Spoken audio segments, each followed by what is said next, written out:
Le nouvel asphalte est trompeur. Il n'est lisse, sombre, presque parfait. Mais la route ne reste pas figée dans son état du premier jour. Avec le temps, des fissures, des ondulations, des creux et des trous apparaissent. Des camions passent tous les jours, la chaleur dilate, l'eau de pluie s'infiltre. Le poids se répète et cette surface lisse devient petit à petit une mosaïque d'usure. La route est réparée, rouverte et le cycle recommence. Mais il reste une question. Si le béton peut durer plus longtemps, supporter mieux les charges lourdes et nécessiter moins d'interventions majeures, pourquoi l'asphalte est-il devenu le matériau dominant sur les routes pavées du Brésil? La réponse, définitivement, ne tient pas à une seule cause. Restez avec nous dans les prochaines minutes et comprenez pourquoi le Brésil construit plus de routes en asphalte qu'en béton. Une route n'est pas choisie uniquement par l'ingénierie, elle est aussi choisie en fonction du budget, du délai, des machines disponibles et de la culture de ceux qui commandent les travaux. Et dans ce jeu, l'asphalte a généralement une longueur d'avance. La réponse courte est que le Brésil utilise plus d'asphalte parce qu'il est généralement moins cher au départ, plus rapide à appliquer, plus facile à entretenir et qu'il repose sur une filière bien établie. Techniquement, l'asphalte forme généralement une chaussée souple. Dans ce type de structure, les couches subissent des déformations et répartissent les charges entre la couche de roulement, la base et la sous-base. En revanche, la chaussée en béton est rigide. La dalle de béton possède une grande rigidité et absorbe une grande partie des contraintes générées par le trafic. En pratique, l'asphalte est plus simple pour le gestionnaire qui doit paver rapidement, libérer la voie et résoudre le problème immédiat. Cependant, le calcul change si nous ne considérons plus seulement la livraison, mais aussi des décennies d'utilisation. Si le béton dure plus longtemps, pourquoi le Brésil a-t-il choisi l'asphalte comme norme? Pour comprendre ce choix, il faut regarder l'histoire routière brésilienne. La pavimentation dans le pays a pris de l'ampleur à partir des années 1950 lors de l'expansion des routes, de la croissance de l'industrie automobile et du besoin d'intégrer les régions par le transport routier. Dans ce contexte, l'asphalte correspondait mieux aux urgences nationales. C'était une solution plus rapide, plus adaptable et avec un coût initial plus faible. Dans un pays continental, avec beaucoup de routes à construire et des ressources limitées, cela a beaucoup pesé. Avec le temps, ce choix est devenu une culture technique. Les organismes publics, les entrepreneurs, les concepteurs, les fournisseurs, les laboratoires, les équipements et les contrats ont commencé à fonctionner autour de la chaussée souple. La formation même de l'ingénierie routière brésilienne s'est beaucoup développée en s'appuyant sur cette logique. Concevoir, construire et entretenir des chaussées asphaltées, ainsi que renouveler la couche de roulement et restaurer ses structures au fil du temps. Cela ne signifie pas que le béton était inconnu ou techniquement inférieur. Il a toujours eu des applications importantes dans les cours industriels, les aéroports, les zones portuaires, les axes à trafic lourd et les tronçons où la déformation de l'asphalte est plus critique. Mais sur les grands axes routiers, l'asphalte est devenu la voie la plus courante. Il y a aussi un facteur politique et budgétaire. Le gestionnaire public a tendance à se soucier de la livraison visible de l'ouvrage, pas du coût accumulé sur 4 décennies. Et l'asphalte, dans ce sens, permet de réaliser davantage de kilomètres pour moins de dépenses initiales. Ainsi, ce qui semblait n'être qu'un choix de matériaux est devenu en pratique une logique nationale de construction, d'entretien et de budget. La comparaison entre l'asphalte et le béton ne doit pas être considérée comme une simple opposition entre le bon et le mauvais. Les deux matériaux ont de réels avantages, des limitations importantes et des applications plus appropriées. L'erreur consiste à choisir automatiquement l'un d'eux sans prendre en compte le trafic, le sol, le climat, le budget, l'entretien et le cycle de vie. L'asphalte a un avantage clair, le coût initial est généralement plus bas.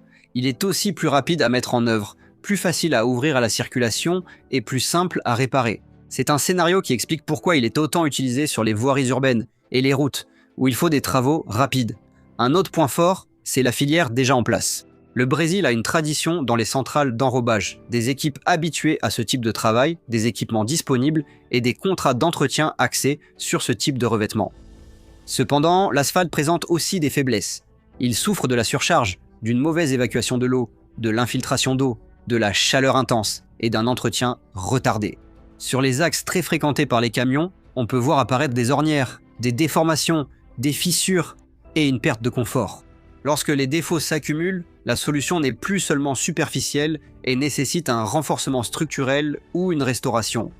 Une étude académique récente, disponible sur Archive, sur les modèles de performance des chaussées en Caroline du Sud, aide à montrer pourquoi la réponse ne tient pas en une seule phrase. Les chercheurs ont analysé 20 sections d'autoroutes principales et interétatiques, créant 8 modèles de performance. 4 pour les chaussées en asphalte et 4 pour les chaussées en béton avec joints, et ont évalué des indicateurs tels que l'irrégularité, la qualité, les défauts et les conditions d'utilisation de la chaussée. Le résultat a montré que le trafic moyen quotidien, la vitesse en écoulement libre et les précipitations ont eu des effets importants sur les deux systèmes. Mais la température est apparue comme un facteur significatif pour les indicateurs de défaut et de qualité uniquement sur les chaussées en asphalte.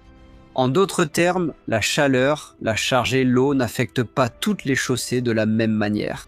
Le béton fonctionne selon une autre logique. Étant un revêtement rigide, il répartit mieux les charges et a tendance à se déformer, moins sous un trafic intense.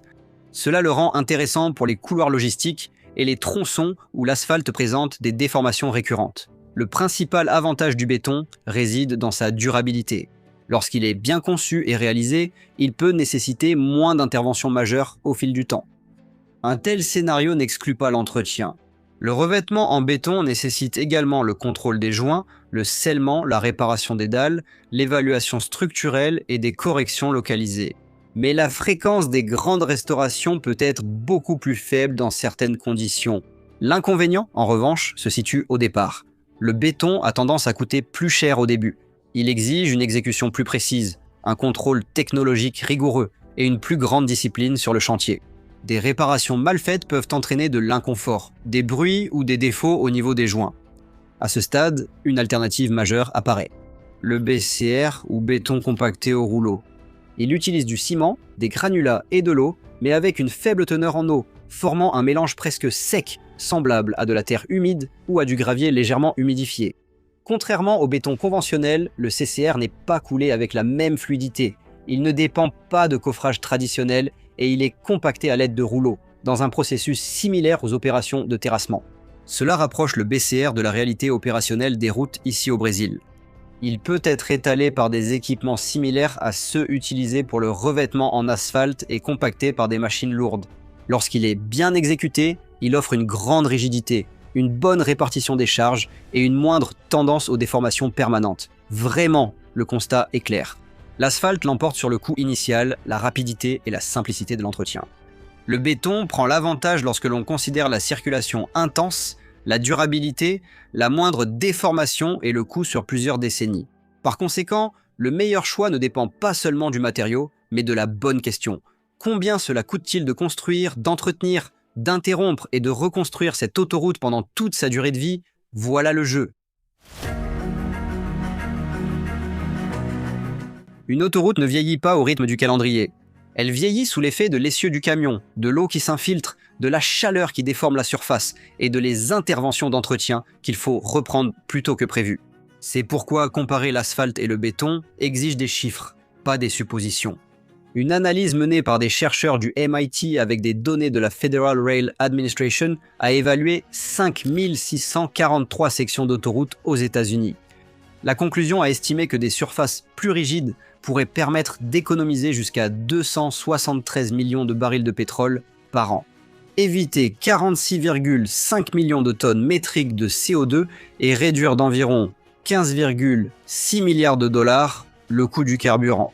Une autre étude, réalisée sur 20 sections routières de Caroline du Sud, a créé 8 modèles de performance. 4 pour les chaussées en asphalte et 4 pour les chaussées en béton avec joints.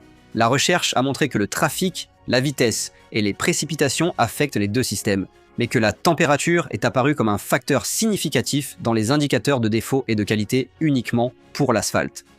Les études et les références techniques travaillent généralement avec la durée de vie de conception, et non avec une durée garantie. De manière générale, les chaussées flexibles, comme les chaussées asphaltées, sont souvent conçues pour une durée de 20 à 30 ans. Quant aux chaussées rigides, comme celles en béton, elles apparaissent dans les références internationales avec une durée de vie typique comprise entre 30 et 40 ans. Un exemple international aide à illustrer cette différence. À Minas Tirith, dans l'État du Michigan, le directeur des travaux publics a affirmé que les rues en béton pourraient durer 3 fois plus longtemps que celles en asphalte, bien qu'elles coûtent environ 2 fois plus cher à réaliser. Ces exemples ne signifient pas qu'une autoroute brésilienne aurait exactement les mêmes performances qu'une route américaine. Ils servent à illustrer la logique du calcul. Quand l'entretien s'accumule sur des décennies, le coût initial le plus bas n'est pas forcément le coût final le plus bas. Sur l'asphalte, ce calcul implique généralement des resurfaçages, des renforcements et des corrections récurrentes. Pour le béton, elles concernent principalement les joints, les dalles et les réparations localisées.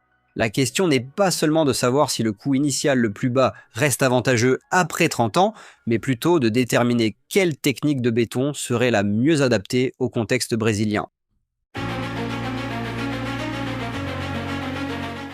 Le Brésil ne change pas à grande échelle parce que la décision n'est pas seulement technique, elle est aussi économique, politique et opérationnelle.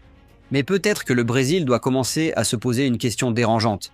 Pourquoi continuons-nous à considérer l'asphalte comme la solution par défaut pour presque toutes les routes, même dans un pays au climat tropical, chaud, humide et avec un trafic intense ?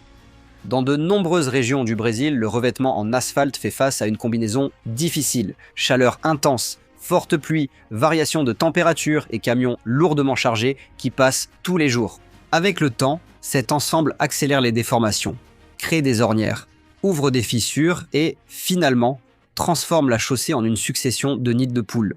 Et quand cela arrive, le problème ne concerne plus seulement la route, il touche aussi le portefeuille et la vie du conducteur. Une chaussée déformée oblige le conducteur à réduire sa vitesse, à dévier, à freiner brusquement et à faire face à des ralentissements constants. Sur certains tronçons, le trajet qui devrait être simple se transforme en une attente interminable. C'est ici que le béton, en particulier le BCR, béton compacté au rouleau, s'impose comme une alternative stratégique pour le Brésil. Contrairement au béton conventionnel, le BCR a une consistance plus sèche et peut être appliqué avec des équipements similaires à ceux utilisés dans les travaux de pavage asphaltique, comme les niveleuses, les finisseurs et les rouleaux compacteurs. Cela permet une exécution plus rapide, avec une haute résistance structurelle et une grande capacité à supporter des charges lourdes. En pratique, le BCR peut servir de base extrêmement résistante pour les chaussées rigides, réduisant les déformations et augmentant la durabilité de la structure. Cette technologie peut avoir plus de sens que d'insister sur des solutions qui nécessitent un entretien fréquent. Le but n'est pas de dire que l'asphalte doit disparaître. Il a sa place, sa fonction et ses avantages. Mais le Brésil doit cesser de choisir le revêtement seulement selon le coût initial. Une route bon marché à construire peut devenir très coûteuse lorsqu'elle commence à nécessiter des réparations, un resurfaçage, des fermetures, des accidents, des embouteillages et des pertes quotidiennes pour ceux qui en dépendent.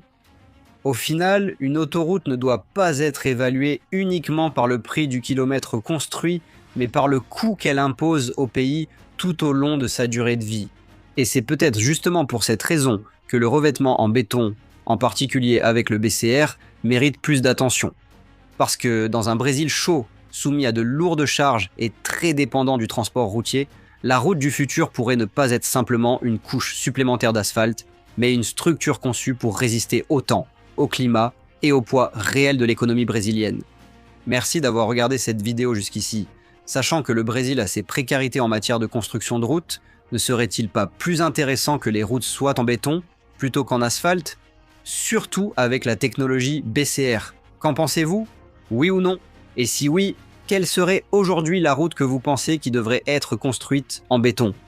Laissez votre avis dans les commentaires. Je serai heureux de tous les lire. Je vais m'arrêter ici. Je vous embrasse et à la prochaine vidéo.